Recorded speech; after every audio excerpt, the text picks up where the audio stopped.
মাননীয় মুখ্যমন্ত্রী, মাননীয় প্রদেশ সভাপতি, আমাদের প্রাক্তন মুখ্যমন্ত্রী, সাংসদগণ, আমাদের বিভিন্ন মেম্বাররা যারা কমিটিতে রয়েছেন, প্রত্যেকে মিলে মণ্ডল সভাপতি থেকে শুরু করে জেলা সভাপতি, বিধায়ক, মন্ত্রীদের সাথে কথা বলে আমাদের প্রার্থী বাছাইয়ের প্রক্রিয়া সেখানে সম্পন্ন হয়েছে।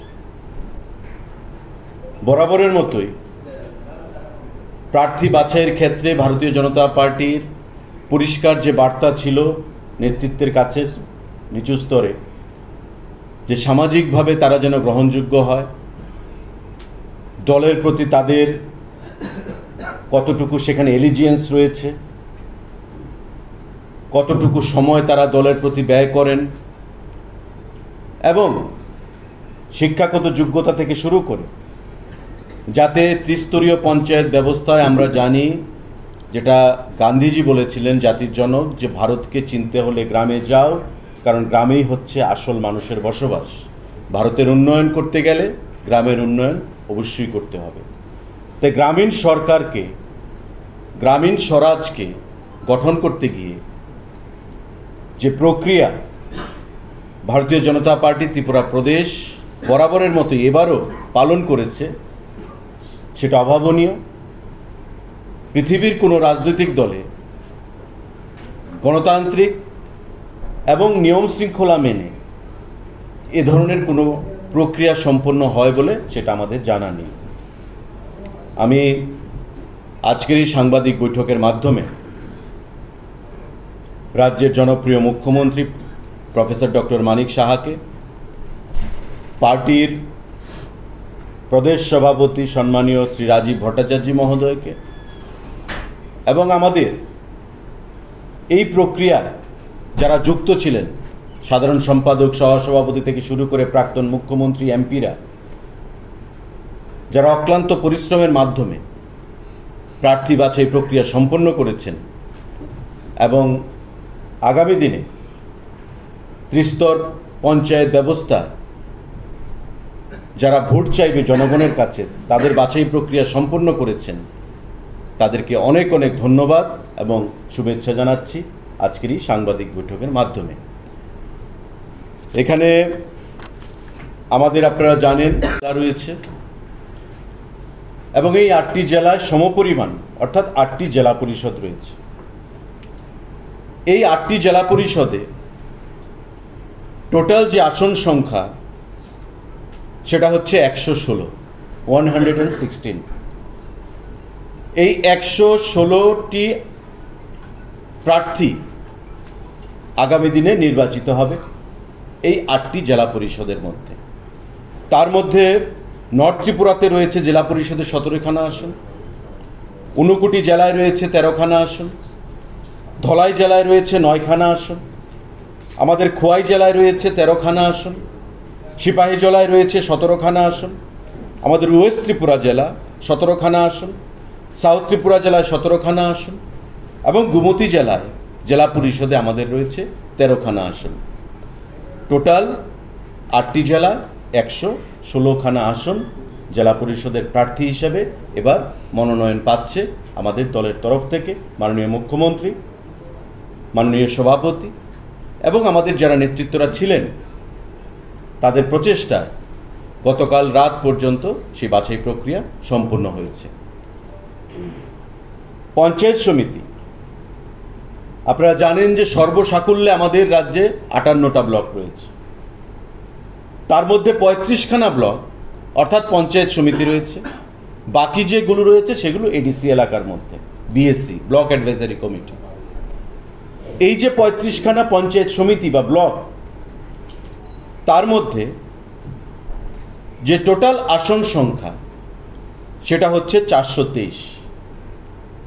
আমাদের উত্তর ত্রিপুরা জেলায় পঞ্চায়েত সমিতির আসন সংখ্যা 52।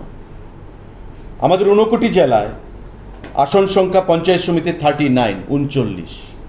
আমাদের ধলাই জেলায় পঞ্চায়েত সমিতির আসন সংখ্যা 33। আমাদের খোয়াই জেলায় পঞ্চায়েত সমিতির আসন সংখ্যা 37। আমাদের সিপাহীজলা জেলায় টোটাল পঞ্চায়েত সমিতির আসন সংখ্যা 74। পশ্চিম জেলায় আমাদের পঞ্চায়েত সমিতির আসন সংখ্যা 65। আমাদের দক্ষিণ জেলায় 75 75 এবং আমাদের গোমতী জেলায় পঞ্চায়েত সমিতির আসন সংখ্যা 48 48, টোটাল 423। এই 423খানা আসন প্রার্থী বাছাই করতে গিয়ে আপনারা নিশ্চয়ই বুঝতে পারছেন যে এটা কঠোর পরিশ্রমের কাজ, এবং মাননীয় মুখ্যমন্ত্রী, মাননীয় প্রদেশ সভাপতির পৌরোহিত্যে যারা নেতৃত্বে ছিলেন, রাত 2-3টে পর্যন্ত মিটিং হয়েছে গতকাল পর্যন্ত, এবং এই 423খানা পঞ্চায়েত সমিতির আসনও সিমিলার প্রার্থী, একই সংখ্যক প্রার্থী মনোনয়নপত্র আগামী দিনে জমা দেবে, এবং আমাদের বিশ্বাস সবখানা আসনে আমাদের প্রার্থীরা সেখানে জয়ী হবেন। আমাদের গ্রাম পঞ্চায়েত টোটাল 6270 জন প্রার্থী।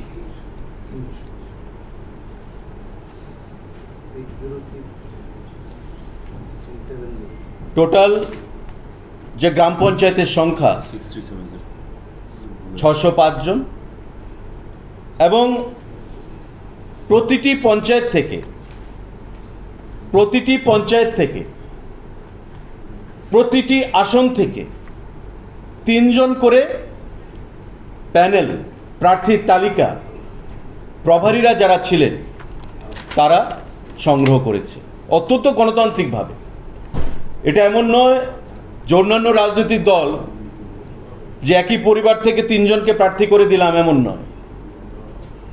মণ্ডল, বুথ, জেলা সবাইকে সঙ্গে নিয়ে, মোর্চাদের মতামত নিয়ে প্রতিটি গ্রাম পঞ্চায়েত থেকে, প্রতিটি আসন থেকে প্রার্থী পদ সেখানে বাছাই করা হয়েছে, এবং প্রতিটি পঞ্চায়েতের সেই প্রার্থী তালিকা প্রভারীদের মাধ্যমে আমাদের রাজ্যের প্রধান কার্যালয়ে সেখানে জমা হয়েছে।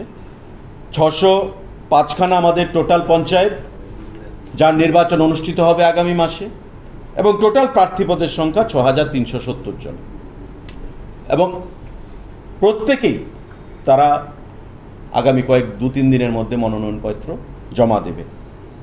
সাংবাদিক বন্ধুরা, এই 605খানা পঞ্চায়েত, আমাদের পঞ্চায়েত সমিতি এবং জেলা পরিষদ যে নির্বাচন অনুষ্ঠিত হচ্ছে, আমাদের মনে কোনো সন্দেহ নেই, দ্বিধা নেই, দ্বন্দ্ব নেই যে প্রতিটি আসনে আমাদের প্রার্থীরা, ভারতীয় জনতা পার্টির প্রার্থীরা নিরঙ্কুশ সংখ্যাগরিষ্ঠতার মাধ্যমে ভারতীয় জনতা পার্টির সিম্বল নিয়ে সেখানে জয়ী হবে, এবং ত্রিস্তরীয় পঞ্চায়েত ব্যবস্থা, জেলা পরিষদ, পঞ্চায়েত সমিতি এবং গ্রাম পঞ্চায়েত, এই ত্রিস্তরীয় পঞ্চায়েত ব্যবস্থায় সেখানে ভারতবর্ষের মধ্যে বিগত দিনে ত্রিপুরা রাজ্য একটা বিশেষ জায়গায় রয়েছে।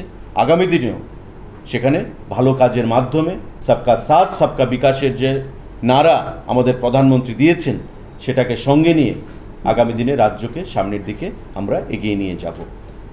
মনোনয়নপত্র দাখিল আপনারা জানেন 18 তারিখ পর্যন্ত সময়সীমা ধার্য করা হয়েছে। মাঝখানে একদিন বন্ধ থাকবে, বুধবার। আগামীকাল থেকে সেখানে শুরু হচ্ছে, এবং 18 তারিখের মধ্যে সারা রাজ্যে এই 35টা ব্লক অর্থাৎ পঞ্চায়েত সমিতি, 605খানা পঞ্চায়েত এবং আমাদের 116খানা জেলা পরিষদের আসনে আমাদের প্রার্থীরা মনোনয়নপত্র জমা দেবে। আমরা প্রদেশ বিজেপির কার্যালয় থেকে আপনাদের মাধ্যমে রাজ্যের প্রতিটি অংশের গণতন্ত্রপ্রিয় মানুষের কাছে আহ্বান জানাবো যে 3 টায়ার পঞ্চায়েত ব্যবস্থা বিগত দিনে আমরা নজির সৃষ্টি করেছি। প্রধানমন্ত্রী আবাস যোজনা বলুন, জল জীবন মিশনের মাধ্যমে প্রতিটি বাড়িতে বিনামূল্যে পানীয় জলের ব্যবস্থা থেকে শুরু করে